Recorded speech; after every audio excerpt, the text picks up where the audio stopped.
There are numerous computer games featuring heroic warriors and various combat scenarios. The fighters usually have enormous strength and endurance. But where do the heroes get all that energy and strength? They never seem to eat, let alone rehydrate after a hard session of dispatching and maiming. In real life, one of the most important parts of soldiering is ensuring that the front-line combatant has all that he or she needs for survival, which of course includes good food to eat and sustain the body.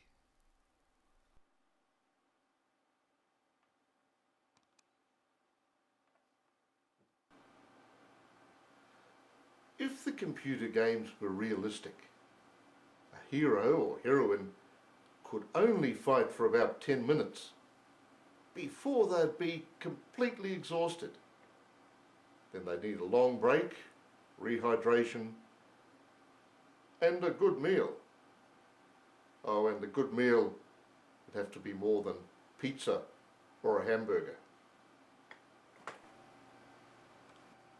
Analysts and historians of war have often neglected to mention the most important part of warfighting, namely what the troops eat. The subject of how to feed soldiers has been a forgotten corner of military history.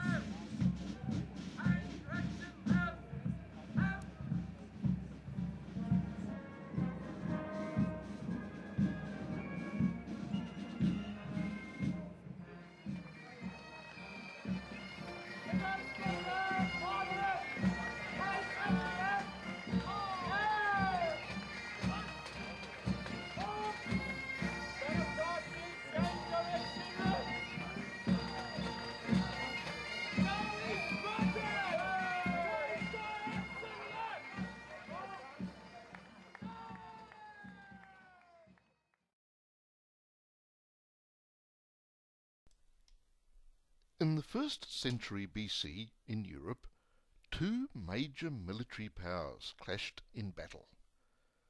One power was the expanding Roman Republic, and the other was the Celtic nation in arms.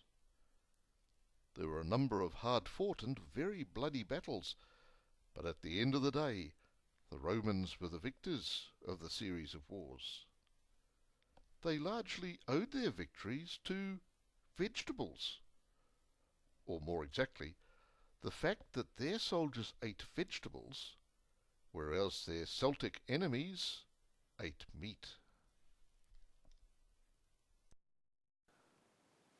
So, how did all that work? The answer lies in the nature of the Roman military rations. Their rations consisted of grains, which could be baked into bread, figs, which can be dried and which are highly nutritious, and olive oil, which helps to make the whole meal palatable.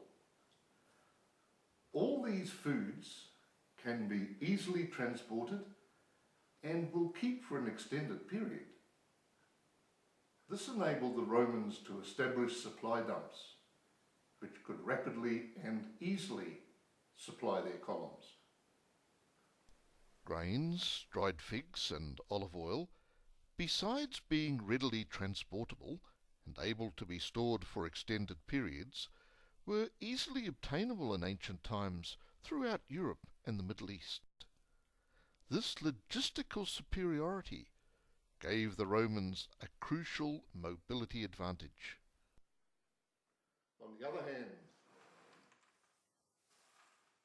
the Celts enjoyed nothing more than a good haunch of meat spitted over a fire.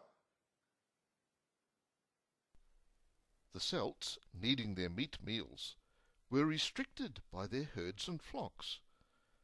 Their armies could only move as fast as their cattle or sheep could walk.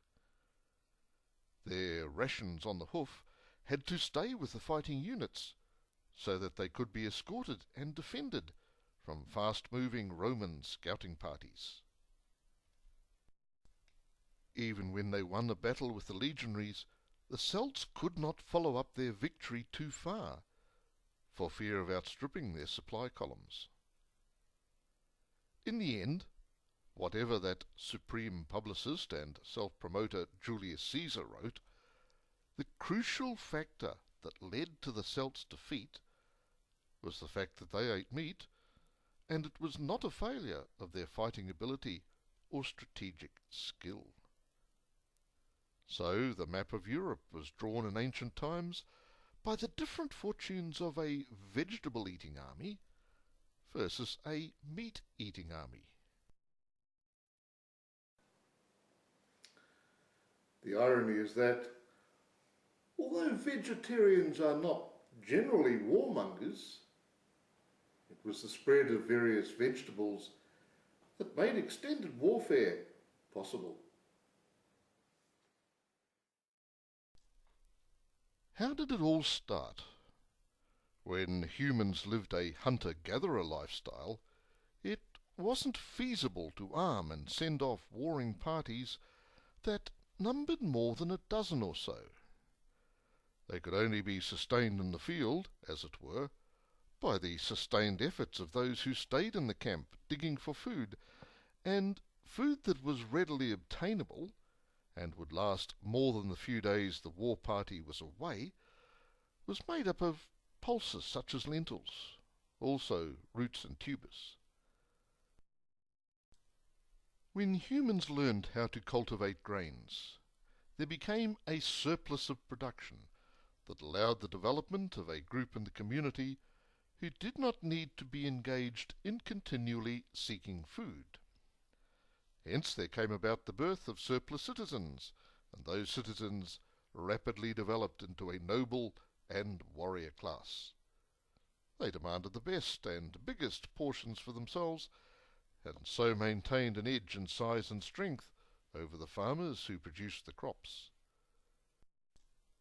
The authority of the leader, often a priest-king, was underwritten by various religious rules, some of which clearly stipulated the portions of food, such as sacrificed vegetables or animals, which were due to the priestly class. Such rules provided for stability in the Bronze Age society and also ensured that the military potential of the people was maintained. In the Bronze Age, a new source of nutritious food spread around the world from its native China. The new food source could multiply rapidly and exist on a range of cereals and human food scraps. It was a source of cheap protein that made it possible to increase the size of standing armies. It was first known in the Middle East as the bird of Babylon, for it had been brought along the ancient Silk Road from China to the trading hub of Babylon in modern-day Iraq. From Babylon it spread further afield, treated initially as a resource of great value and expense. The bird of Babylon was the chicken. When it spread through early urban societies, it was seen as a very rare and extremely valuable creature to have. It revolutionized the supply of high-protein food for armies and societies of the time. It's the only meat common to almost every army. The advantage of the chicken was that it could be self-supporting, as it were. Not only could it scratch and peck out its own rations, but when cooked, it had a good meat-to-bone ratio. Chickens are also hardy birds, and of a size that can be easily transported, even marched on their own feet if need be. There was one more advantage that the chicken offered the fighting army.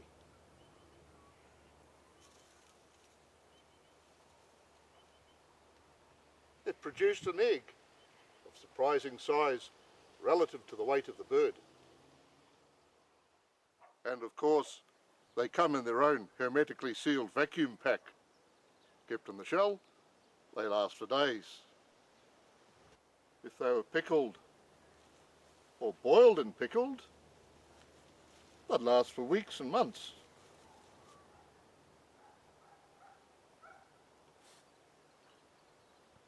Quite good.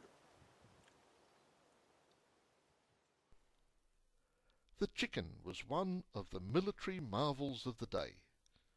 It contributed to the possibility of campaigning in the ancient world. The Assyrian who came down like a wolf on the fold had probably had a chicken or egg meal somewhere along the campaign trail. The largest human construction is the Great Wall of China. It would have been impossible to build the wall without the miracle food, rice.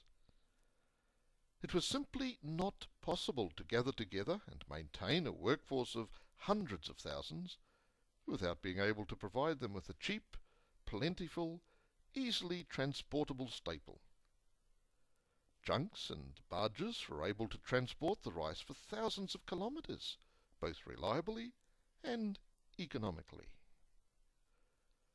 The fact that rice remains palatable for a long time in storage, with few pests, means that it has another strategic purpose, can be stored in quantity in walled cities to enable them to resist long sieges.